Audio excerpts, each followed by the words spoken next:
the Sea of Galilee. Today, this part of Israel is full of tourists going to the beach or spending a day sightseeing. However, when Jesus was on the earth, over 2,000 years ago, the shores of this sea were full of people working to make a living, including fishermen. Jesus chose 4 men straight from these shores to do more than catch fish. They were going to become fishers of men.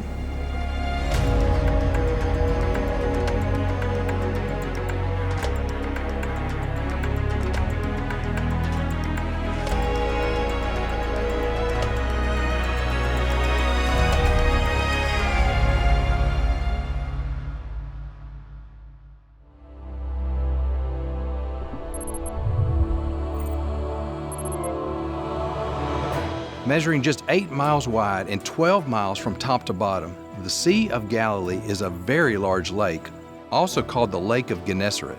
Sitting at about 700 feet below sea level, it's surrounded by tall hills that tower 1,000 feet over the surface of the water, making it the lowest freshwater lake in the world. It's a beautiful place. Peaceful shores, golden sunsets. It was the center of life in the region during Jesus' day. And a big part of that life on the Sea of Galilee was fishing. Fishing 2,000 years ago probably looked very different from how you might picture fishing today. It was a hard job that often required fishermen to be out all night in their boats with their nets.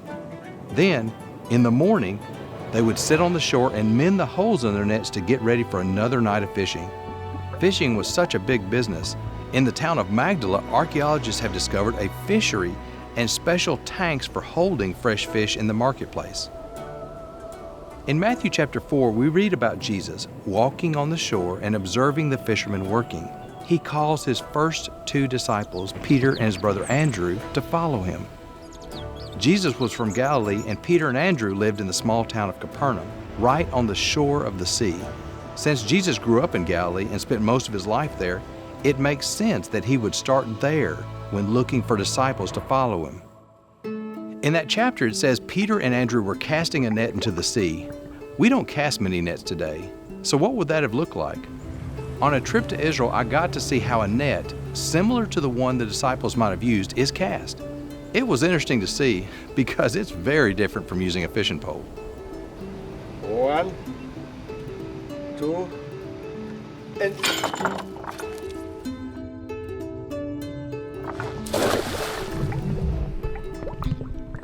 One thing we can learn from this story is how the men reacted when Jesus asked them to come and follow him.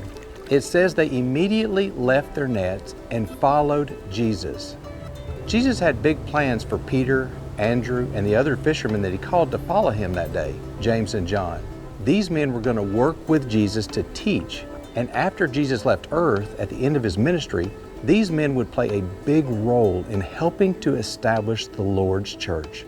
They were excited to follow Jesus and went with him willingly.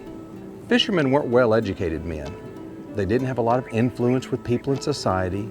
Why do you think Jesus would choose uneducated fishermen to help him with this work? He knew they would work hard, just like they had worked hard fishing.